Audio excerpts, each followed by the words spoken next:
대한민국 개신교 과연 하나님의 말씀대로 행하고 있을까? 대한민국 개신교의 문제점을 제가 짚어드리도록 하겠습니다.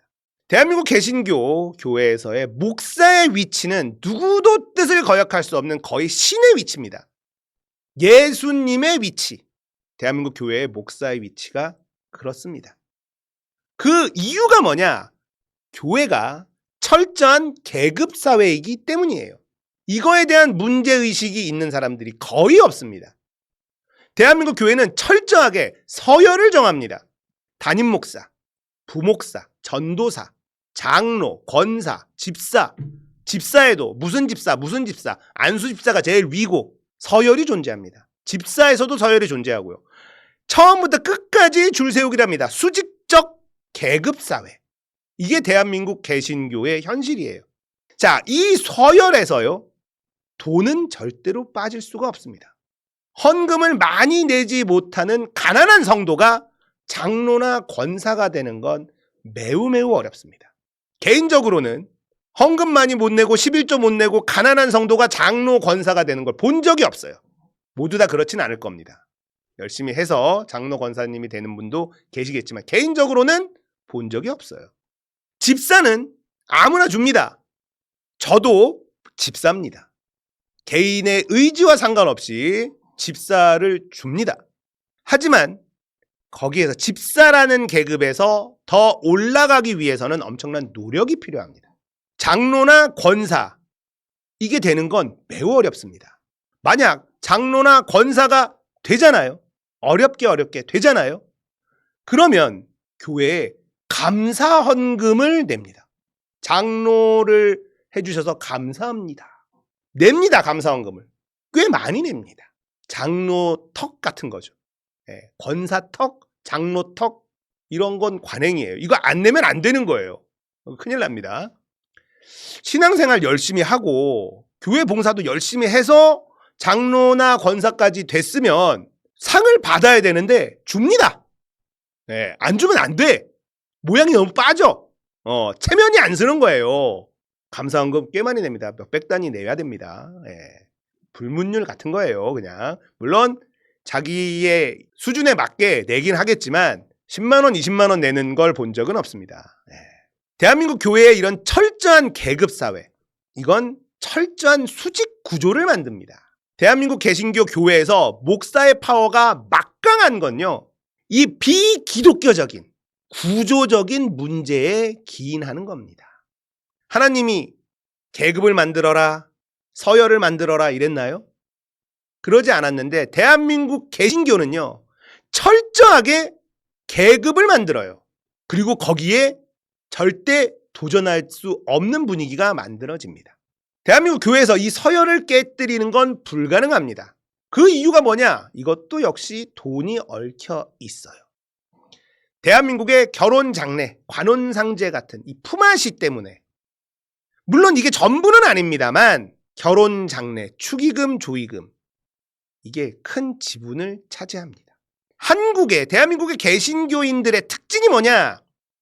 이사를 멀리 갔어도 굳이 다니던 교회로 다닙니다. 그래서 일요일마다, 주일마다 교회 근처는 주차는 그 주변에 있는 사람들과 항상 갈등을 일으킵니다. 성당은요, 주차난 같은 게 없습니다. 그 교회는 왜 이렇게 주차난이냐? 이사를 갔음에도 불구하고 멀리서 차 타고 굳이 그 교회를 와요. 가까운 교회로 옮겨도 되죠. 왜냐하면 하나님을 만나는데 교회가 달라진다고 하나님이 달라지는 건 아니니까. 하지만 이사를 가서 가까운 교회로 옮기는 건 너무나 큰 금전적 손실이 생깁니다.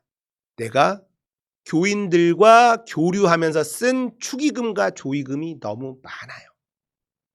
내 자식이 결혼할 때까지, 내 부모님이 돌아가실 때까지 교회를 옮기면 손해가 너무 큽니다.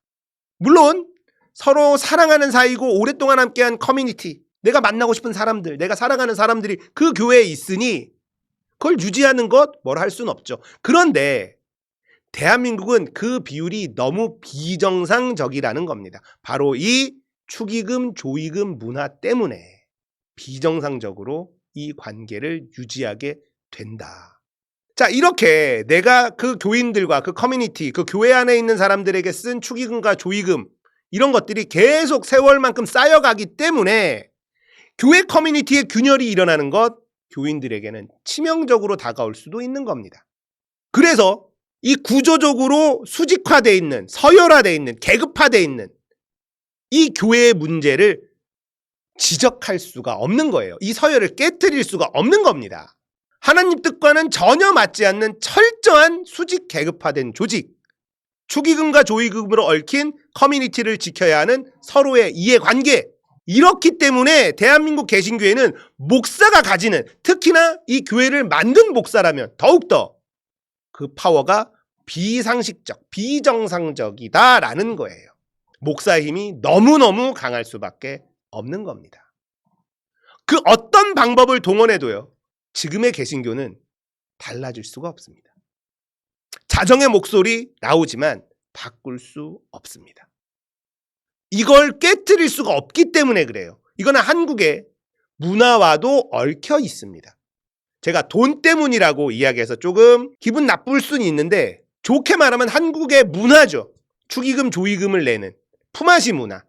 여기에 얽혀 있는 거 무시할 수가 없다고 생각합니다. 자, 주변에서 사랑제일교회, 세계로교회 비난하고 규탄해도 크게 달라지지 않습니다. 또 다른 이유, 신앙이라는 이유 때문인데요. 이들이 신앙이라는 신념으로 뭉쳐 있어요. 주변의 비판을 핍박으로 받아들이는 순간 답이 안 나옵니다. 주님이 주시는 고난이라고 생각하면 아멘 할렐루야로 받아들여 버려요. 다른 교인이 비판을 하면 사탄 마귀 집단이라고 생각해 버려요. 신천지 교인들, 지금 교회 다니는 분들 신천지 보면은 이해가 안 되잖아요. 왜 저기를 다니지? 그들도 똑같은 사고회로가 작동을 합니다. 신천지를 공격하면 핍박받는다. 이렇게 생각해버리면 답이 안 나옵니다. 서부지법 폭동 같은 일, 성전이라고 생각해버립니다. 감옥에 갇혀도 주님이 주신 고난이라고 생각해버립니다. 그러면 행복해집니다. 논리적으로 어떤 말도 통하지가 않아요.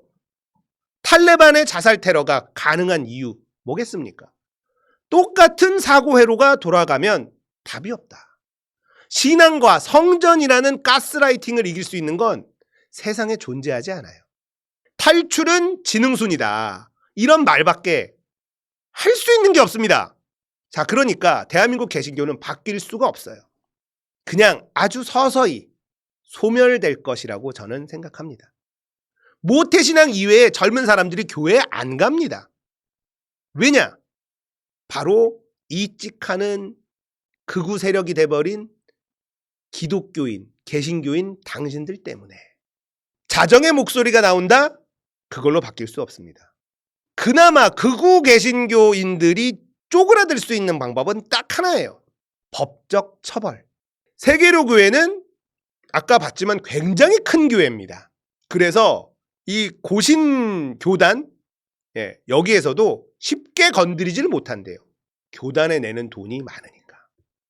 이게 돈이 다 얽혀 있어. 개신교가 특히 심하다는 거예요. 만약에 예장 그 고신단에서 교단에서 소년보를 징계하겠다, 목사를 박탈하겠다 라고 하면 어떻게 하면 되냐? 나와서 자기가 교단을 차리면 그만이에요. 처벌할 수 없어요. 그러면 뭐 어떻게 돼요? 그 사람들과 그 교인들은 우리 교회에 대한 핍박, 박해, 기도로 이겨내야 된다. 주님이 주신 고난이다. 이렇게 생각해버린다니까? 방법이 없습니다. 상식적이지가 않기 때문에 싸워서 이길 수가 없어요. 이들하고는 싸워서도 안 되는 거예요. 설득하려 하지도 마십시오. 교회 다니는 극우 이찍들을 보면 그냥 피하세요. 똥입니다. 하나님을 욕되게 하는 사람들, 예수님을 욕되게 하는 사람들이에요. 대한민국 교회에 이 계급사회를 깨부수지 않으면요, 대한민국 교회는 소멸될 거예요. 철저한 계급사회, 신분사회, 그게 교회라는 게 말이 안 되잖아요. 그런데 대한민국 개신교는요, 그 구조를 너무너무 사랑합니다. 그런 구조가 갇혀 있어야 목사의 힘이 막강해지고 교인들을 끌어모아서 끌고 갈 수 있기 때문에 자정이 될까? 장로 이외에 그 수많은 계급들을 다 없앨 수 있을까? 장로회니까 장로는 있어야겠죠. 장로 빼고 나머지 집사들의 서열을 다 없앨 수 있을까요? 불가능합니다. 이해관계 때문에 그래요. 하나님을 생각하고 예수님을 생각한다면 이런 계급사회를 만드는 것 온당치 않죠. 하지만 대한민국의 개신교 교회는 이걸 없앨 생각이 없어요. 지금 교회에 가보십시오. 노인들밖에 없습니다. 교회에서 오는 문자의 거의 99%가 소천이에요. 돌아가셨다. 젊은 애들 안 갑니다. 모태신앙 부모가 교회 다녀서 가는 사람들 말고 친구 따라 가거나 교회 오빠 만나러 가거나 교회 누나 만나러 가거나 이성 친구를 만나러 교회 가는 애들이 거의 없어요. 왜냐? 교회는 후지다. 이런 생각이 박혀있기 때문에 반성해야 됩니다. 믿는 사람들이 반성해야 돼요. 많은 신앙을 갖고 계신 분들 안타깝잖아요. 예수 믿었으면 좋겠는데. 믿지 않는 사람들 예수 믿었으면 좋겠는데. 이런 생각 가지고 있습니다. 전도를 한다고 됩니까? 불신지옥 십자가 메고 여의도나 서울역에 막 돌아다니는 사람 보면 교회 가고 싶다. 이런 생각 듭니까? 안 들잖아요. 어떻게 해야 교회를 다니고 싶은가? 잘 생각해 보세요. 내가 믿는 사람인 내가 멋있어지면 돼요. 나에게서 예수님이 보이면 됩니다. 그러면 저 어르신은 참 멋있어. 교회 다니신데 나도 교회 다니면 저렇게 멋있어질까? 이렇게 만들어야지 전도가 되지. 교회 오세요 물티슈 나눠주고 십자가 들고 예수 천국 불신지옥 이런다고 교회 안 간다는 겁니다. 예수를 믿었으면 하는 안타까운 마음이 있다면 내가 예수님이 돼야 되는 거예요. 다른 거 안 돼. 예수님이 이재명은 아웃 이거 합니까? 가짜뉴스 가지고 폭력을 조장합니까? 내란을 선동합니까? 내가 예수님이라면 어떻게 행동하고 말할지를 생각해 보면 답은 나오잖아요. 열심히 믿고 있는 상식적인 그런 교인들에게 부탁드립니다. 전도를 위해선 본인의 모습에서 예수님이 비춰지길 노력하는 것. 그거 외에는 전도할 방법이 없다는 걸 꼭 기억해 주셨으면 좋겠습니다. 대한민국 교회는 바뀔 수 없는 이유 설명해 드렸습니다. 문제가 뭔지 알아도 바꿀 수 없습니다. 대한민국 개신교는 서서히 소멸할 수밖에 없다. 제 개인적인 생각입니다.